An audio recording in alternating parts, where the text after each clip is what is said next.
Yeah, 100 years and got a lot of good memories. You can Oh, tell a yeah. lot of stories. Uh-huh. All right. Good morning, everybody. Welcome to my video here. I'm here with my friend Jack Myers. Jack is a World War II combat veteran, and he turned 100 years old this past July. So let me ask you, what's your secret to longevity? Well, I think I have when I turned 92, I wrote a formula right over there. It is on that laying over there on that bench. All right. I wrote a formula for long life. My way of thinking, anyway. So my most important thing is my family that I was Right. raised with, and my way of life that I was trained by them. Mm-hmm. They took me to church when I was 1 year old and put me on the cradle roll, and I'm still in that church today. I'm the oldest member, and United Methodist in Williamsport, Maryland. All right. So I think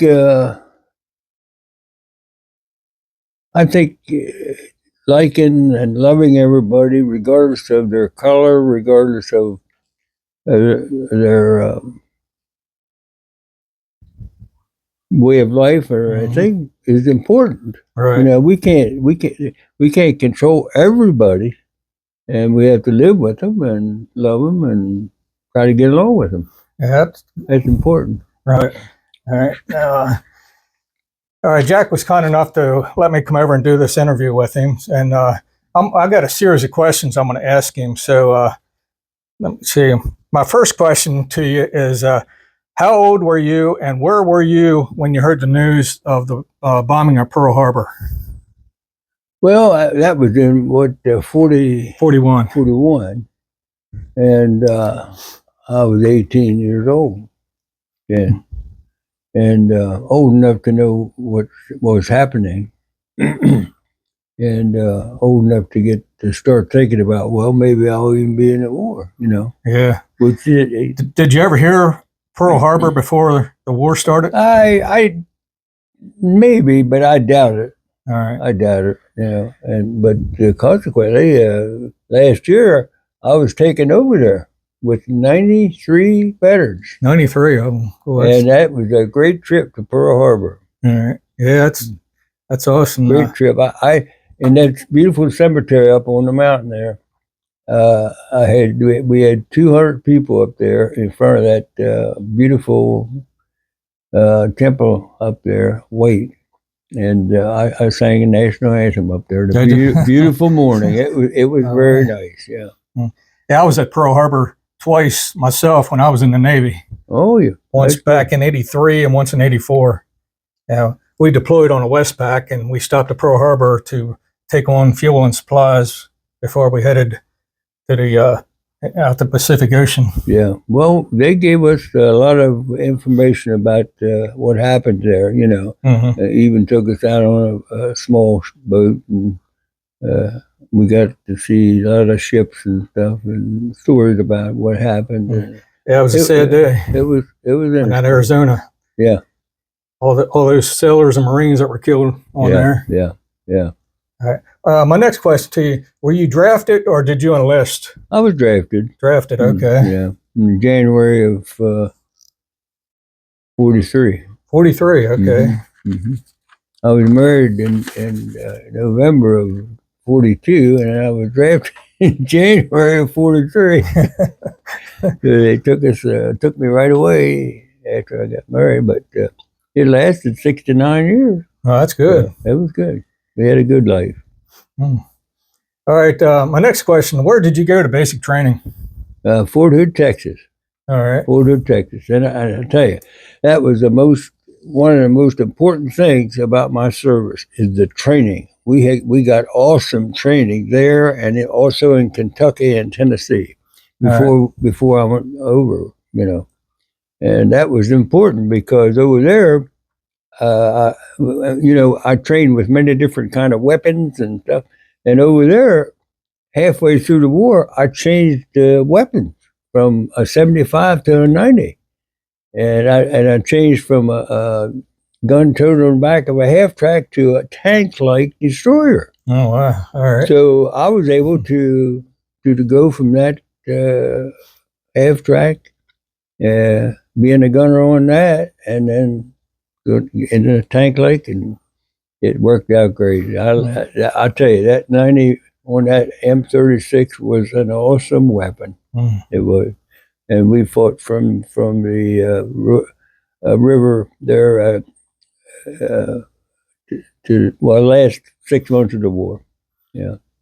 Yeah. My next question you already answered. I was going to ask you what job did the Army assign you after basic training? I was a gunner at complete time after I trained, and I liked my job, and well, of course, the war's terrible. I mean, Oh as yeah, far as that definitely. goes. But I mean, if I had to do anything, I like what I was doing, That's good. being a gunner, and I earned this, and I earned a lot of things.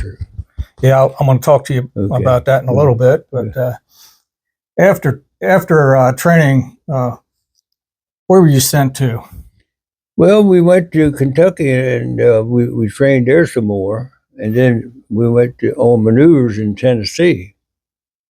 That was the last training we had, and of course, we went on maneuvers, and we had we had battles, different kinds of battle plans, and out in the fields and stuff. So that was the last training we had in the United States. When you went to tank training, what tank did you first train on? M10. M10 was a 75. Okay, that was the big tank destroyer. Yeah, back before we got the M36. All right. All right. Well, when did you arrive in Europe, and where was your first duty station at in Europe? Well, I tell you what was important too was we went on an English ship, and it was part of a tremendous long line of ships, and we were in the rear part of the convoy, and as far as I could see to the horizon, there were ships. I just didn't ever find out how many. Some of our guys would say 100, but I don't believe it. But that was a sight to see, wasn't it? Yeah. Oh yeah. But what was important, I was thinking about the subs and all, trying to think. Yeah. But we were protected by our ships on both sides, and every now and then they'd drop a depth charge, and I knew what was happening. But all the ships got over to their destiny safely. So yeah, that's good. It was well done. How was the food on the transport ship? It was good. It was good. Yeah, we had a lot of fish and chicken. Yeah, it was good. What did they do to occupy your time on the way over? Well, we had sort of games to play there on the deck, and yeah, we were well. Did you have to stand any watches or anything like that? No, that was good. Yeah, but it was quite a long trip. I think it was probably a 10-day trip. Yeah, a week and a half or something like that. All right. It was a long way over, And well, when you got to Europe, did you land in France or another country? Well, every ship went to their destination, and we landed in England, but then we didn't stop there. I mean, we just separated from the other ships when we got into those islands there, and then we went to France. We went in through right there after the invasion. There's a city there, starts with a W. Okay.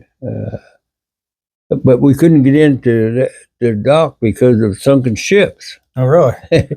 So we had to go down over the side of this big ship we were on a rope ladder. That was kind of different for me too. Oh yeah. But we got down there in a smaller craft, and we was able to get to shore there in France to get our equipment, which was a half track and a 75. And then we got orders to go to Holland in the Battle of Antwerp to free them give them freedom. So we went up there and spent several months up there. All right.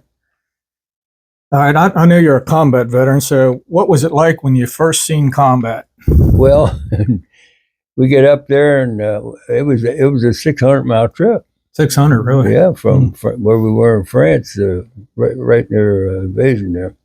And we traveled 600 miles, and we got there in the evening, and we got our guns and bullets and stuff for war, And then in the evening, it sounded like thunder. It sounded like a thunderstorm up there. It wasn't a thunderstorm. No. It was battle. Yep. And we were relieving an English and group up there, and we went into battle right there, and of course with that type of fighting, we had if the and the soil was okay in Holland to dig our gun down in, so we would have a gun down in a pit, All right. so it would be protected a little bit from their shell. So that's what we did. We went in there and set our gun up, but we'd take our half track back about 50 yards and camouflage it. And if we had to retreat, we were trained how to do it, and we could pull that gun out of there and go back, get the half track, pull that gun out of there. I would say in about 5 minutes. I mean, well trained with a bunch of men. Yeah, but we never had to retreat. We were able to do our battle and keep them retreating. So, did you see many enemies, the Germans, either surrendering or dead laying everywhere? yeah, we saw both. Okay. And we took a lot of prisoners, and I'm glad you asked me that, because I never killed one unless I had to. I mean, and that's war. I mean, right. you can't help killing some. I'll talk about that when I talk about this medal. But one thing I thought about Germany, a lot of homes I went in had crucifixes on the wall. So I think they were Christians, a lot of Catholics or whatever. But they couldn't say no to Hitler. I mean, once he got control of them, they had to do what he said. Right. So some of those soldiers had pictures in their pockets of, we go through their pockets, and they have their wife and children in their pocket too, like we did. So they couldn't help it. They were fighting for the terrible thing. At least I thought I was fighting for the right thing, Yeah, I know that Hitler brainwashed that entire country, because I heard stories where little kids would tell on their own parents, and the parents would get arrested. Yep. Yeah, it's hard to believe that could happen, but it did. Oh, yeah. I mean, that kind of, well, even today, it's stuff that goes on in some of the countries it's hard to believe how they treat people. Just like that country over there that really is not too fond of us. That's a lot of countries over there. Yeah. What's that one? I can't think of. It starts with an A. It's right there, probably not too far from the battle we're in here. Well, we're not in it. We're helping I'm not sure. one that's being attacked. All right. I noticed that you're wearing a Bronze Star. Can you tell us how you earned that? Yeah, we were going through Germany, and across the Rhine, not the Rhine, the Royal River, after they got the bridge built. And I'd like to tell you this story too. And that was in December. And on December 25th, we got a command to South Ferry to the Germans. Did they? All right. So we had probably a week, an hour or two of silence celebrating Christmas. And during that time, they struck up the band over there and played Christmas songs. Really? And I sang to them playing the band. So that was kind of nice, because I tell you, at times I felt sorry for him. I really did. I'd hate to be in a German-headed fight like that. Yeah. It's something I didn't believe in. Mhm. You know?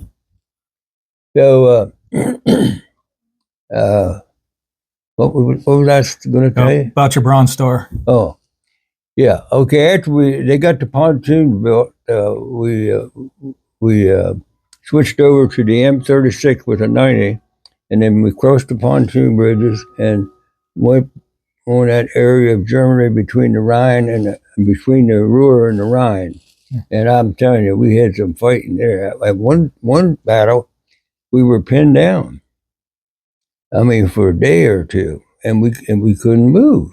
If we try to move out of our shelter, out of our protection, people would get wounded and killed. You know. Mm-hmm. So my lieutenant come over to me and he said, "Jack, I want you to put an HE shell in that church window over there, about 500 yards away." So I put an HE shell in that window up there. And HE shell, when it goes in, after it goes in there, it explodes. All right. And after I put that in there, we could go on unimpeded, you know. So he must have been true. Yeah. So that's what I meant about I got this, I was just doing my duty. Right. I didn't think about it. So after the war, I got this citation from the Army, from the nation. How long did it take after the war before you got your citation for that? Oh, a couple months. Oh, is that all? Yeah. Okay. Yeah. And I got it, and they said, they called me up, and they said, "We'd like you to come to Washington to get a medal for saving a lot of men that day in that battle." I said, "Well, I appreciate that very much, but I said, I got a bowling banquet tonight." And they said, "Well, don't you want to come down and get your medal?" I said, "Yes, but I want to go to the bowling banquet too." "Mr. Myers, we can come up to your Legion." There you go. That was even better. Yeah. Could see my family, my friends could be there, my family, and it was they come up there and had a great program. That's good. And give me this medal at the Legion there. Yeah. So this is the Bronze Star for saving a bunch of men. Yeah. That's really good. All right. How long was you in Europe total? We were there from the time we landed till the end of the war. All right. Right after, we liberated Dachau. Did you? And we were, well, I'll tell you about that later. We were transferred down to southern Germany. Now, from the very beginning, we fought with the 104th Infantry. It says that on there. And I tell you, it's great to have a partner like that. It's a ground partner, and then of course the dive bombers, the Air Force, you know, everything. We had plans to work with them all the way through, and that's nice, you know. Before we attacked, they would attack our village or whatever we were going to go, and they would have dive bombers go in there. If it was machine gun nests or whatever, they would soften them up before we went, and that helped, you know. I'm sure it did. And of course, then the infantry was on the ground. That was a big help too. Yeah. Now you say you helped liberate Dachau. Did you actually physically go into the camp? Yeah. Did you really? Yeah. I bet that was a horrible sight, wasn't it? It was terrible. And you know, the worst thing that got me was how they treated the prisoners. When I say they were skin and bones, they were skin and bones. Yeah, I watch a lot of documentaries on YouTube, and better believe it. That's a horrible thing to see. Yeah, and how you think, well, how can anyone treat other people like that? You know, but that's what we were fighting for. All right. Now, May 8th, 1945. That was when the Germans surrendered in Europe, and let's see. What were you doing when you heard that the Germans had surrendered? Well, that was right after we liberated Dachau. All right. So I bet you were happy to hear the news, wasn't you? Oh yeah, it was great news. Yeah, great news. Now, yeah. All right. How long did you have to stay in Europe after VE Day? But what happened to me was, I took a pistol from his prisoner. It was a German weapon, and right after the war, I was showing it to my buddies, and the first thing you got to do is make sure there's bullets that are out of the gun. Mm-hmm. Well, I got my pistol out, and of course I took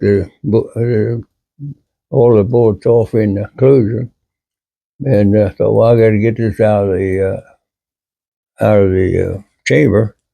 I can make sure there's not a bullet in there. So I had it up here like this, and for somehow it went off. It Really? went through my hand. All right. That bullet went through my hand. So I said to my lieutenant, he was close by, and he came over. And I said, "Yeah, just wrap it up. It'll be all right." So you didn't get hurt real bad? Oh yeah. He said, "No." He said, "You got to go have that fixed." Well, see, that's a surgery over. I see one of your knuckles are kind of like. Oh, they pulled it back. Yeah. They see the pistol, the bullet went through there, and of course they hooked it back up, but that shortened it. See how shortened it is. See that? Yeah. Did you get a Purple Heart for that? No. But I tell you, it was. I was serious when I said I'd stay there, and I said just bandage it up, I'll let it heal. And he said, "No, you got to go to the hospital. I'm going to send you to England." So he got one of these light airplanes, and they took me to England right away. And I was in England. Oh, I was in that hospital over there for about 2 months. Really? Yeah. Oh wow. And they couldn't find my papers. All right. To ship me home. Yeah. Yeah, you probably got to sleep on clean sheets. Oh, I did. Had them pretty nurses. Oh, I did, and they were flirting with me. Was they? and I'm sure it was the other way around too. Oh yeah. And I got so good health again. Mm-hmm. I would even make dates with them. and one nurse, she was off one Sunday afternoon. She said, "You want to go for a boat ride, Jack?" I said, "Let's do it." I said, "I was born right near a river and a creek," and I said, "I would." So we went out on the river. Good. But they treated me great in England. Yeah, I got a picture back there. I was walking down the street one day after this was over, and I was well healed, waiting for my papers. And I run into this photographer, and he said, "Want me to take your picture?" I said, "If you want to, take it." So he took it, and I got it back there. All right. And a street picture, and yeah, it was pretty good. All right. After the war was over, and you got to come back to the States, where was home at? In Williamsport. Well, okay, so you're born and raised in Williamsport, and you spent your whole life in Williamsport. Well, pretty much. I did buy a house in Funkstown. All right. I saw that was for sale, and it was a nice home to start with, and on Cemetery Street.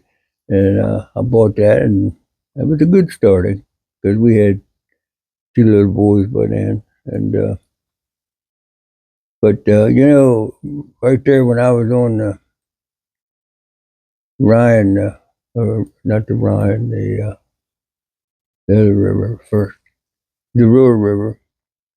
I had my wife pregnant before I left, and then she had a little baby, and of course we negotiated as much as we could, but back then the mail wasn't that fast, and maybe you got a letter once a month or once every 6 weeks, something like that. But I was a long time even hearing about the baby. Really? The baby got a terrible cold, and she took the doctor right away. And the doctor sent her home with one of these things that they sit up at night and they breathe. All right. I forget what you call it. But, and of course, she did what the doctor said, and it died that night. Oh, really? It must have had pneumonia. Man. Sorry to hear that. Yeah. So I never saw the baby. Yeah, David Myers. And, my parents had plenty of room on their. I didn't have a cemetery lot at that time, so they left the spare on their lot All right. out, out in Pennsylvania Avenue there. All right. That's all the questions I got for you on your interview. Now, we got some booklets on the table I'll let Jack talk about. Well, this is part of, I was started 15 years ago. They started taking me over to Europe to celebrate the victory. And the people over there, the way I heard it through the grapevine, the countries over there were helping to pay the United States to send us over, for thanking us for their freedom. That's awesome. They do that. Yeah, it is. Mm-hmm. But that's how important freedom is to them. Right. And I tell people that we ought to be glad for our freedom. That should be one of the most important things we have. Yeah, it is. Freedom. Yeah. I love my freedom. Yeah. And my country. So that's what happened. And then, I started right away. I started taking pictures and writing notes about my trip. And that's what these books are about. All right. There's probably 15 of them. Let me get the camera here, and I'll show you my viewers what your booklets are here. Okay. This is the first book I wrote. This is about my memories to cherish. This is about my entire life. What I did and everything, and that's quite interesting. It's called Memories to Cherish, and that's what I mean. It was Memories to Cherish. Is that the only copy you have, or did you make copies for your family? Oh, gee, I sell a lot of them. Do you? Okay. Yeah. If I take them when I speak, I went to Columbia, and after I spoke, they bought 6 books at $20 a piece. That's good. And then when I went up to Hummelstown, they bought 7. All right.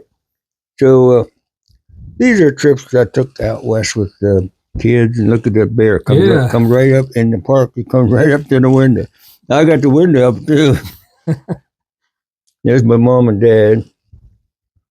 They're great parents, I tell you. And this is my first house I bought in Funkstown on Cemetery Street. All right. Nice little home. I was there for quite a few years. Yeah.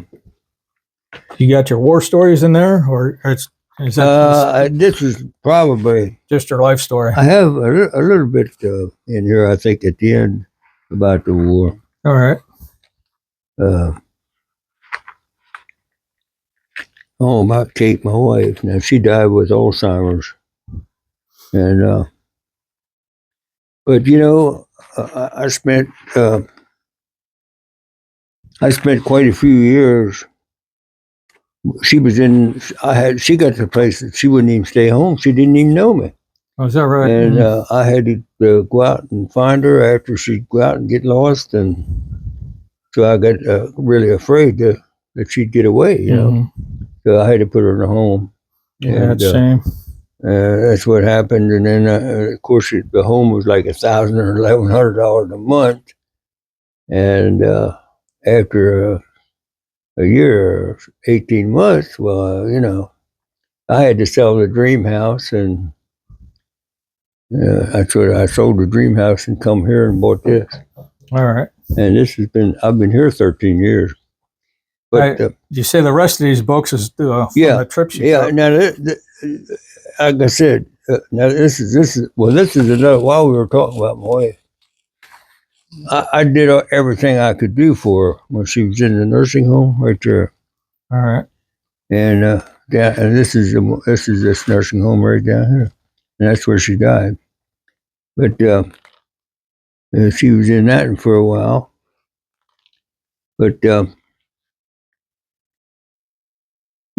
what I do with this book, this has got a lot of memories in there about what our life was about, and I didn't let that disease ruin our marriage, even though that Alzheimer takes everything away from her. Right. She didn't even know me at the end, but anyway, if I had a friend that if their wife got that or their husband, I give them this to show what we went through, All right. and that helped them understand, you know. Who's that guy on that cover there? Well, I met this guy. He he worked at WHAG in Hagerstown, and he came out like you're coming out to interview me. And this is my outfit after we took a German uh, village. What outfit was you in there? Well, this is an M36. This is after we crossed the river. Yeah, what unit were you assigned to? We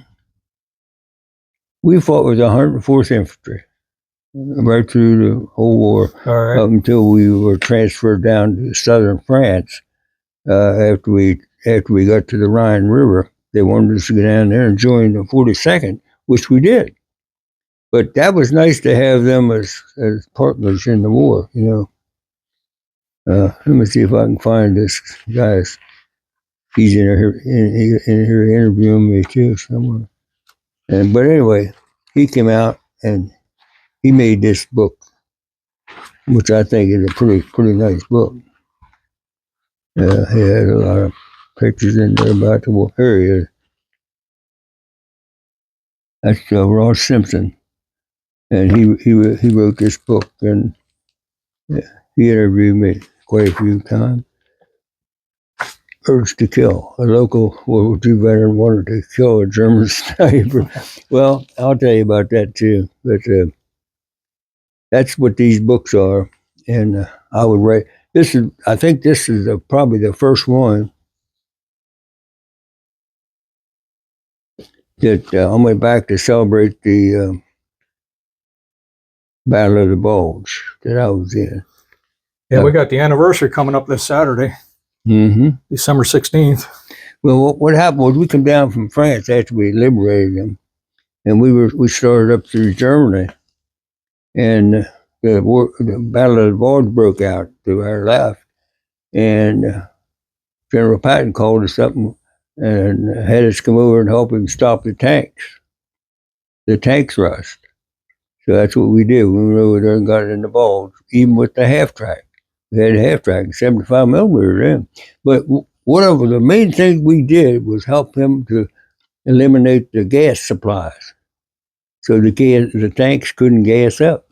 All right. So they were sitting ducks after that. So. And you say you have a piece of shrapnel there that you brought home from the war. Yeah. Well, we got to we got the M36. That's the one that's shown right in here, you know. And I had a driver who's a Native American Indian, and he's a great guy. And we crossed the Ruhr and we started going up through this Germany, and before we crossed the Rhine, we took this little village, and right after we took it, we pulled in the backyard in case there was a counterattack, we'd be ready. And I couldn't traverse my gun because of limbs and small trees and stuff. Well, he jumps out right away without even being told to cut those limbs down so I could eliminate traverse my guns, you know, in case I had to use it. And we got a terrific barrage of mortar shells. And one hit 6 feet in front of him, and this piece of shrapnel, full power, went through his helmet and came out the back. Is that right? Ooh. So my commander and I we rushed out there to save him, and we could not do a thing for him. That's a shame. It is. So I thought, well, I'll save this piece of shrapnel, and I can talk about it when I get. But I couldn't talk about it for 50 years. I'd break down. But about 5 years ago, down at Richmond, they interviewed me and put me on what they called Zoom, like this, on Zoom, and people could see me and hear me talking. Okay. You know? So his native. I told this story over that Zoom phone, and his great nephew Albert Haskey was named after him in Texas. He saw it, and as soon as he saw it, he got on the phone and called me because they did give my phone number in case they wanted to call me. And we've been great friends now. He looks like him, talks like him, laughs like him. He's got him back, man.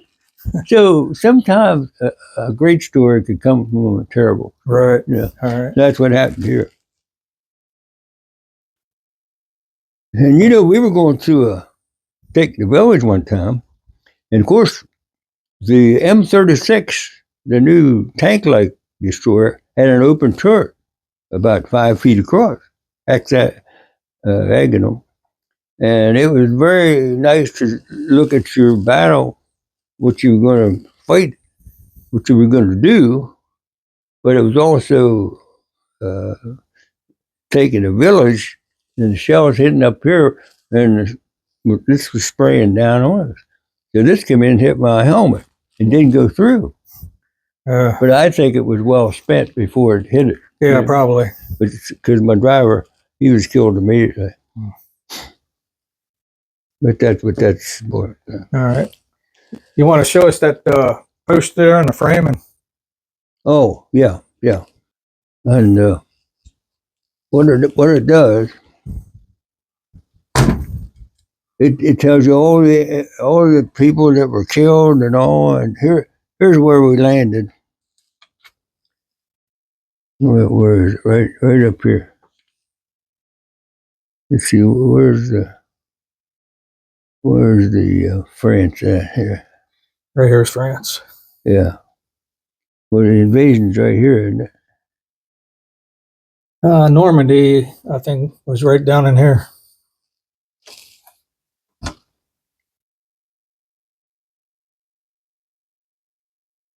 Yeah. Mm-hmm. Yeah, it should be. So that was what she was in the 692nd Tank Destroyer Battalion? Yeah. All right. But I mean, the red arrow is where we went into. See, there's Holland. All right. And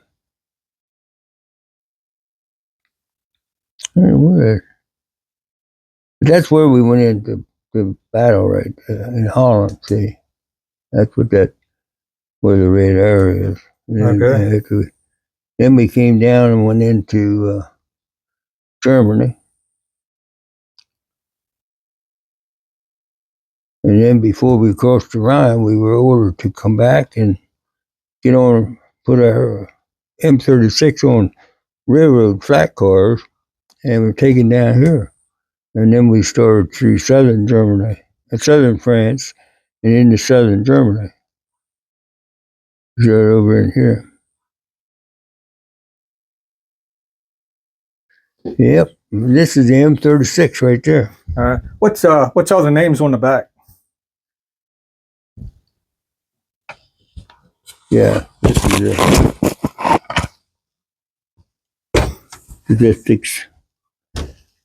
statistics, yeah. It's small print, but Chico Warriors.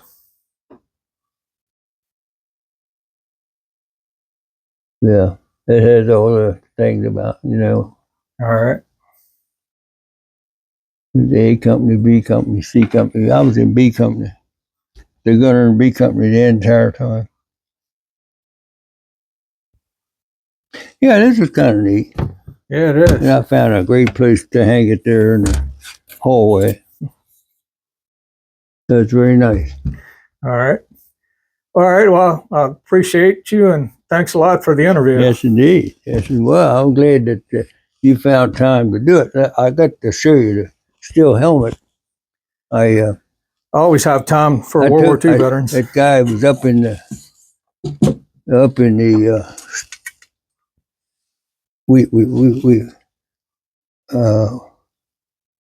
had another time. Oh, we took this village, Nessen, Germany, right before the Rhine, and there was a guy up in the steeple like that, and we rounded up all the predators in the nesting, and he wouldn't stop firing until he run out of ammo. And we were cold and angry. And when he come down, I didn't kill him, but I felt like it.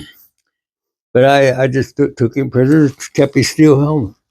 All right. So this is a good memory, and Yeah, try it on.